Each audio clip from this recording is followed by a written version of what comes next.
اکثر بچوں میں سردی کھانسی ہو جاتی ہے تو آپ کو اس کے لیے کون سے اینٹی بایوٹک پریفرلی دینی چاہیے؟ سب سے پہلی بات یہ ہے کہ بچوں میں اکثر سپٹوکوکس انفیکشن ہو جاتا ہے، تو اس کے لیے ہم ان اینٹی بایوٹک کا استعمال کریں گے جو بیکٹیریا کو مارے، کل کرے۔ اور دوسری بات، وہ اینٹی بایوٹک جو بچے کی ای این ٹی میں ایکمولیٹ ہو، جمع ہو سکے، یعنی بچے کی ایئر میں، نوز میں، تھروٹ میں، ان میں ایکمولیشن کری، تو اس کے لیے بیسٹ اینٹی بایوٹک جو ہے وہ ہمارے پاس میکرولائڈ کلاس ہے۔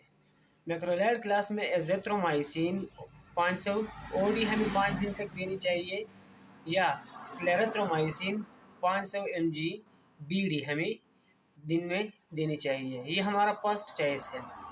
سیکنڈ چوائس ہمارا